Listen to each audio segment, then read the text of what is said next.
তো good morning সবাইকে। এখন বাজে কটা, 7:30। আর তোমাদের কালকে কি বলেছি যে আমি আজকে একটা নতুন ক্লাসে জয়েন করেছি, তো সেখানে টানা আমাকে এখন 31 তারিখ পর্যন্ত টানা ক্লাসে যেতে হবে।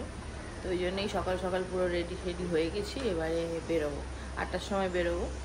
তো চলো সকাল থেকে ব্লগটা শুরু করছি। এবার নতুন জায়গায় যাব, কতটা কি ব্লগ করতে পারবো না পারবো জানি না, যতটা পারবো ততটা তোমার সঙ্গে শেয়ার করবো।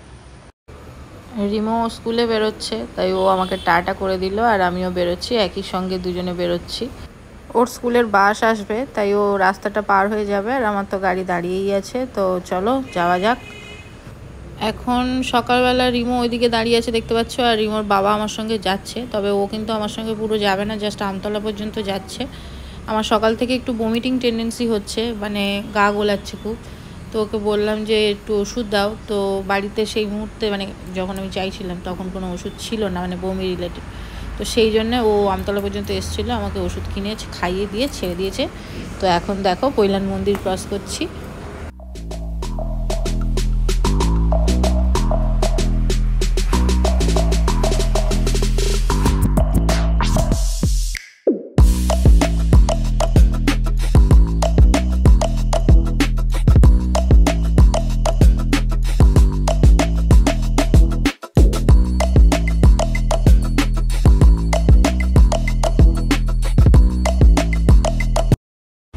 আমি না দূরের রাস্তায় কোনো সময় যদি ট্রাভেল করি আর কি গাড়িতে, আমি কিন্তু ওই সময় ফোন ঘাঁটতে একদমই ভালোবাসি না। আমি বাইরের এই গাছপালা গাড়ি ফাড়ি এই যে যাচ্ছে না, এগুলো দেখতে আমার খুব ভালো লাগে। তো দেখতেই পাচ্ছ রাস্তা দেখতে দেখতে আমি যাচ্ছি, আর এই মোটামুটি ভিক্টোরিয়ার সামনে দিয়ে এবারে যাব।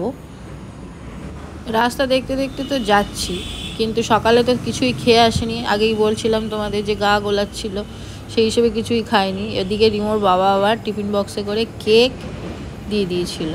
তো খেতে ইচ্ছা করছে না, বাট আবার পুরোপুরি খালি পেটে আছি, তো সেই জন্য আবার এই কেকটাই একটুখানি কামড় মেরেছি। তো আমার ক্লাস 11টা থেকে এখন 10টা বাজে, আমি চলে এসেছি।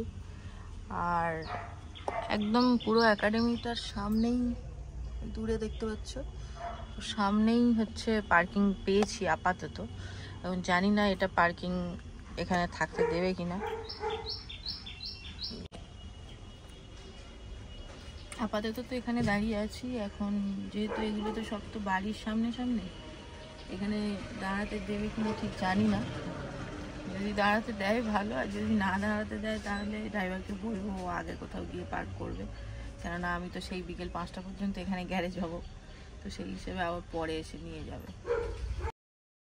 প্রথম দিন তাই একটু আগেই তো চলে গেছিলাম, কারণ লোকেশান যদি পেতে প্রবলেম হয়, তো সেই জন্যে। তো এখানে আসার পরে আমাদেরকে জুস দেওয়া হয়েছিল, আর এই যে ডেস্কটা আছে দেখতে পাচ্ছ, রিসেপশানের যে ডেস্কটা, ওখানে একে একে সবাইকে যেতে হচ্ছিল, আর ফর্মটা ফিল আপ করতে হচ্ছিল, অ্যামাউন্টটা পে করতে হচ্ছিল, যা কিছু ফর্মালিটি ছিল সেগুলো ওখানে সবাই মিলে একে একে গিয়ে ফর্মালিটিগুলো করেছি। তারপরে ক্লাস শুরু হয়ে গেছিলো, এবং ক্লাসে কিন্তু ফোন একদমই অ্যালাউ ছিল না।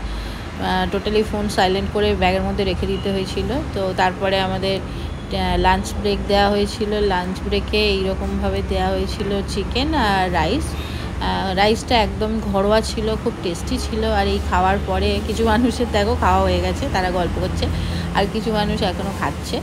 তো যাই হোক, আমার ক্লাস শেষ হয়েছে 7টায়। তারপরে আমি বেরিয়েছি বাড়ির উদ্দেশ্যে।